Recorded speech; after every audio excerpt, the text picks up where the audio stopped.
কৃষ্ণ কৃষ্ণ কৃষ্ণ হরে হরে। বাঙালি সনাতন ধর্মাবলম্বীদের প্রাণের উৎসব আসন্ন শারদীয় দুর্গাপূজা সুষ্ঠু ও শান্তিপূর্ণভাবে উদযাপনের লক্ষ্যে চট্টগ্রামের রাউজানে মতবিনিময় সভা অনুষ্ঠিত হয়েছে।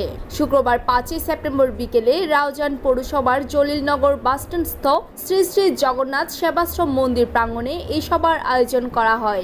সবাই রাউজান পূজা উদযাপন পরিষদের সভাপতি অরুণ পালিত বাসুর সভাপতিত্বে এবং সাধারণ সম্পাদক সুমন দাশগুপ্তের সঞ্চালনায় অনুষ্ঠানে প্রধান অতিথি হিসেবে উপস্থিত ছিলেন চট্টগ্রাম উত্তর জেলা জন্মাষ্টমী উদযাপন পরিষদের সহ সভাপতি লিটন মহাজন লিটু।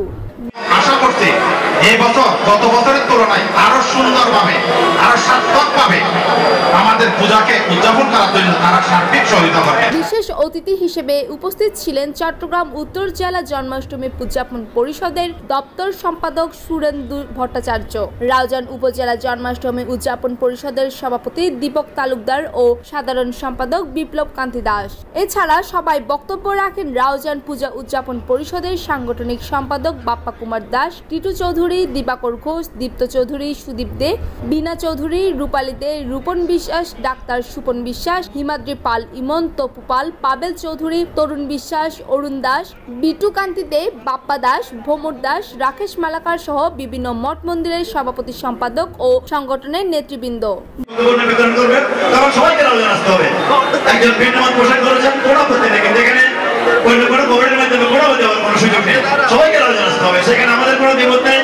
আমরা এমন কিছু ভিডিও আপলোড করব না যে আপলোডগুলো করলে আমাদের সমাজে বা আমাদের ধর্মকে নিয়ে অনেকে একটা বিরোধ চিন্তা ভাবনা পোষণ করবে।